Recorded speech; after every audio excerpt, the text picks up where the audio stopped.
Are we ready for some mindful breathing? Should we just do it for the whole hour? Yes. Are we ready? Is it recording? Oh, cool. Why didn't you tell me? I didn't know it was recording.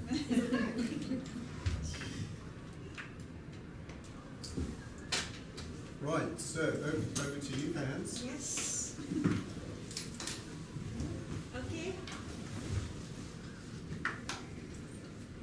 Let's close our eyes and just relax on our seats and do nothing. Just put your back straight, roll your shoulders, and relax.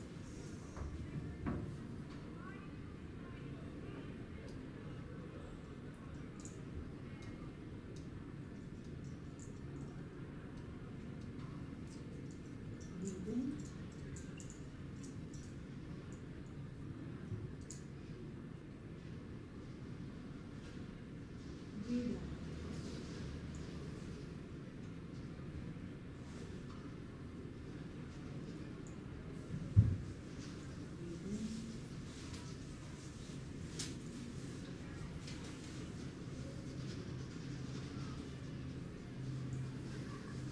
Breathe in. Breathe out. Breathe in. Breathe out.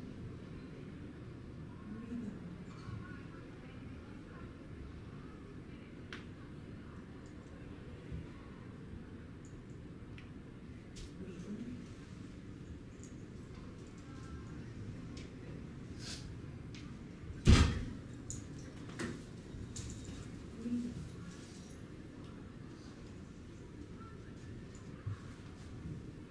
And the last count, breathe in. And breathe out.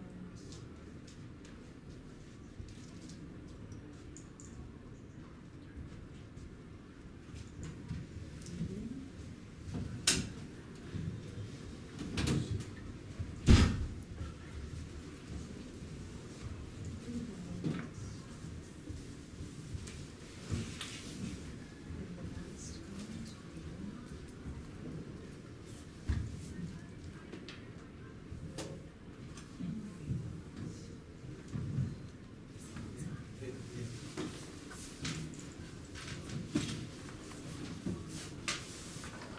we come together.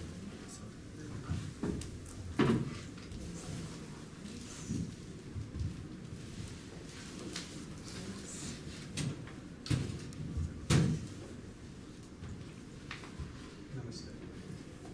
Guys, welcome, but do try to be on time next week because you interrupted our meditation.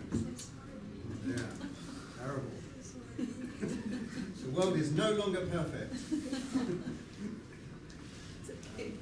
But we're glad you're here, honestly. I'm not angry. So, we're here to talk about news.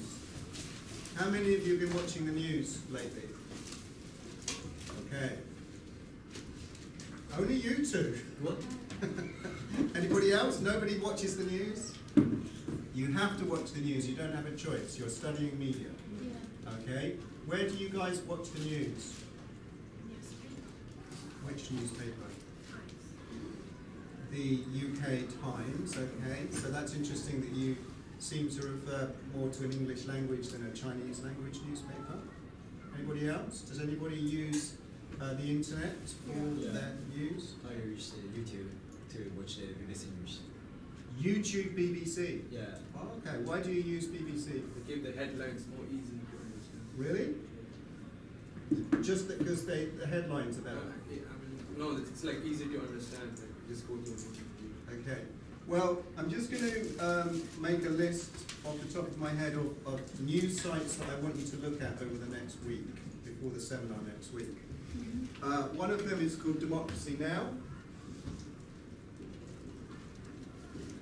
It's American, it's independent. Another one is called Double Down News. That's UK. Another one, which I've mentioned before, Al Jazeera English, or Arabic for those of you who speak Arabic. And every Monday to Friday, 7 to 8, UK terrestrial Channel 4 News. Yeah? There's another one in my head, but I can't think of it right now. The reason I'm sharing these with you is because if you compare them with mainstream news, you might see some very important differences that I'm going to talk about today. Some people argue that news. Do you remember when we watched Stuart Hall, that video, and at the end of the video it said, "Don't watch the news"? Yeah. Do you remember why? Why should we not watch the news? It affects, honestly, and I feel like I'm someone that gets really affected super easily with the news, and I just tend to not watch. I don't know that that's absolutely right from a mental health perspective. It's not good for your mental health, I really believe that. It's really not good for a journalist's mental health, 100%. you know. But it's actually because it's argued that the news media is more ideological. So the politics is more manipulated to see the world in a particular way. Which leads me to this picture here, which is my representation of the world. And you can see that I've drawn on the 4 points of the compass. Now you may have noticed that the letters NEWS, express news. Now, looking at that representation of the news and the world, you would think that news is objective. So it doesn't matter if the news is coming from the global south, from China, from the west, or from Iceland. If it's truthful, there should not be a conflict of interest, should there? Yeah? But the point is that I'm going to make today, and you can challenge me if you don't agree, is that the centre of the world, in the news at least, but also in other media, is the West. And it's an asymmetry of power. And Palestine is a perfect example of this, because as we speak today, I'm going to argue that the Western media, mainstream, commercial, political, including the BBC media, this is another word that I taught you before, is complicit in the genocide in Palestine because it's not reporting it as a genocide. Yeah? It's not using the word. So what I'm going to teach you today, I'm sure it sounds really like I'm showing off, I don't mean to show off, but what you might not have thought of before is that language, just one word, can change a representation of the world. This is why news is so powerful and so ideological. This is why it's very hard to be a journalist, to tell the truth. And obviously we're living in a day and age where visual representation of news has become more important than written representation. So the power of the image, yes? So even to the extent that I'm going to show you 3 clips today, but even to the extent that I'm not exaggerating, news in terms of propaganda and in terms of advertising uses some of the same techniques to have an emotional effect on audiences. One of the things that we're going to focus on today is war and how foreign correspondents report war, okay? Now I'm going to argue, along with John Pilger, who I'll introduce you to at the end of the lecture, that if war was reported accurately, yes, truthfully, objectively, there would be no war.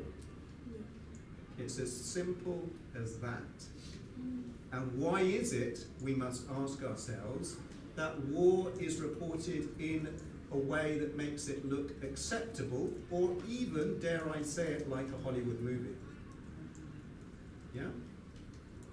This is the problem. This is one of the problems of representing reality through a news organisation.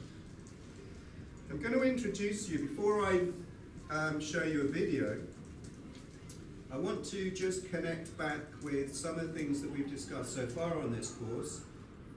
In particular, the first week when we talked about broadcast and history. Yeah. Don't forget that journalism, newsmaking, is the first draft of history. I'll say that again. Journalism and news is the first draft of history. What do you think that means? First draft. Like if you write your first draft of your essay, what does that mean?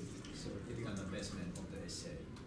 Yes, it's like your approximation. It's your first. You know you need to edit it, but don't forget there's a very powerful relationship between journalism and history.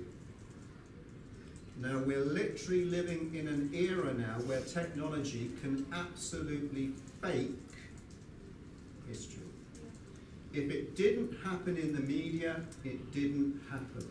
One of the things that I want to talk about today is witnessing. Witnessing as either, there's two ways that we can understand news and witnessing. That comes out of my PhD research when I interviewed BBC journalists and John Pilger. One is what we call civil inattention. Civil inattention.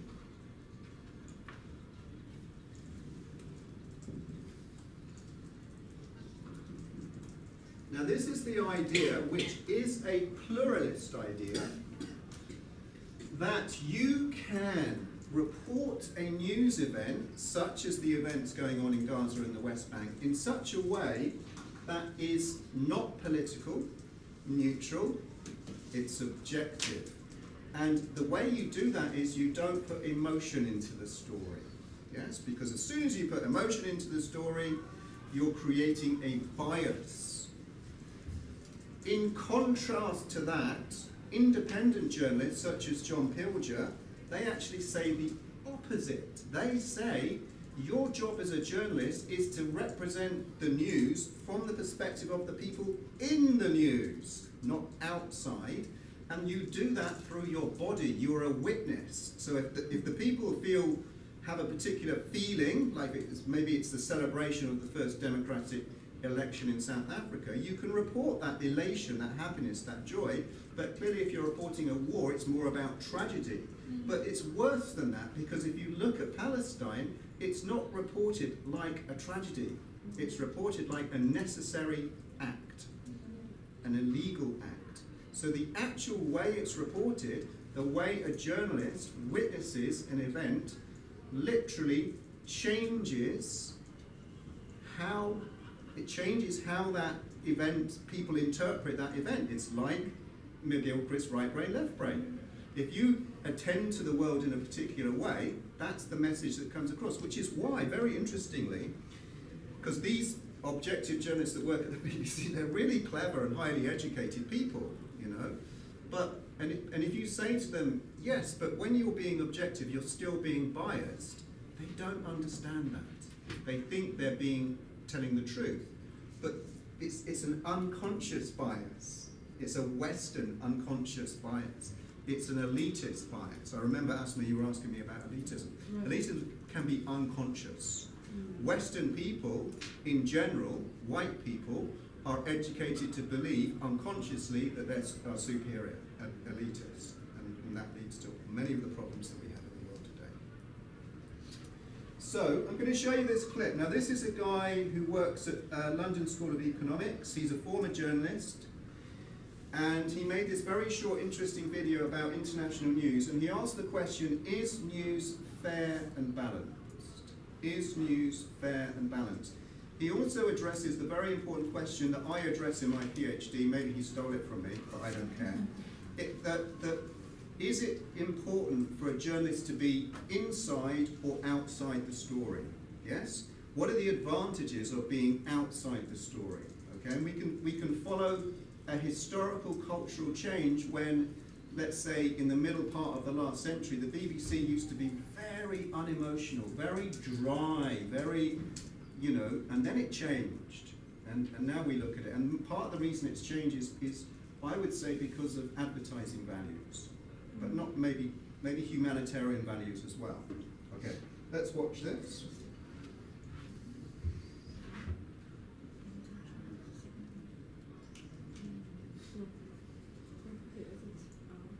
I'll put on the subtitles for you.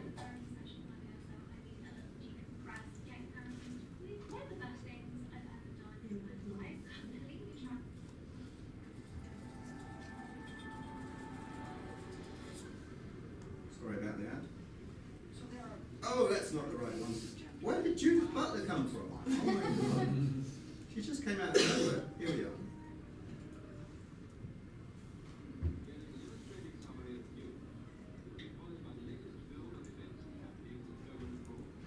Need some volume. Over the last 50 years, journalists Can you hear it? really tried This is the loudest I can make it. That was a way of saying journalism is something I special, think you can increase valuable, From where? trusted. I think it's left Max. side. On the left. This, No. I think it's Max. Near the post. In the past, This one? there was Do you want to come show me? journalism I'll start it again if you can't hear. That was Max. Alright. Like this, is there a speaker that we can turn it up or turn it down? I don't. It's just no. We can't make it louder. But I'll start it again, and you can watch the subtitles if you can't hear. But that's why I suggested you guys came as near as you could be. But it's okay.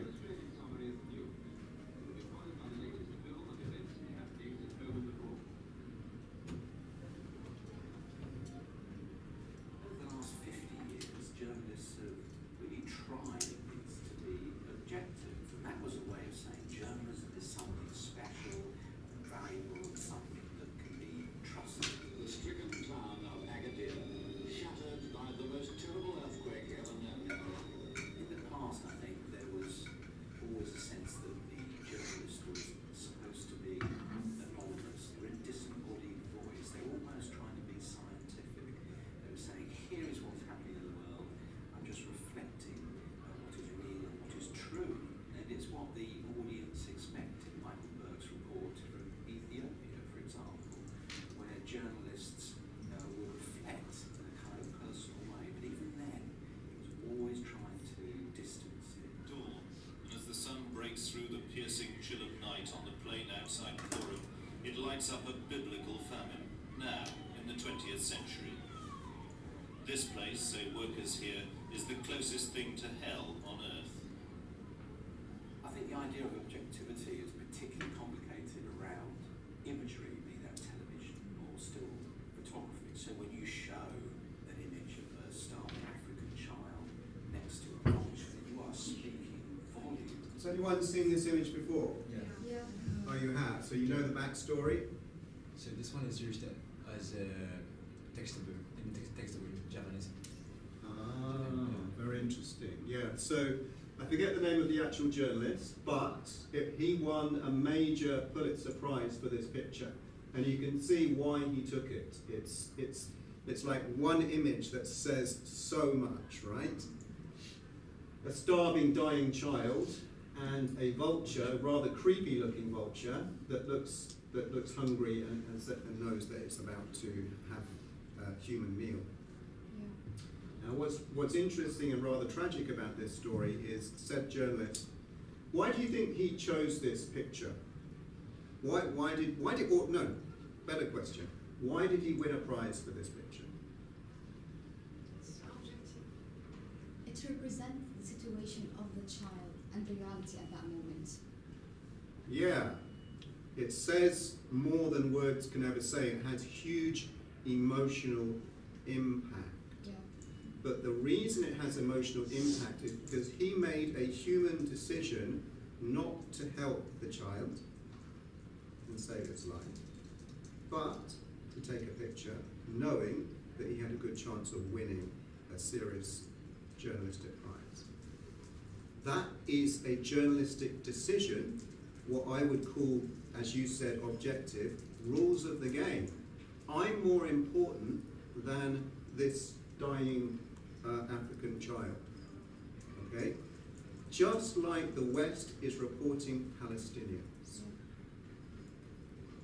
Now, just to make it clear that this was a very good man who took this picture, very, very tragically, he committed suicide as a result. He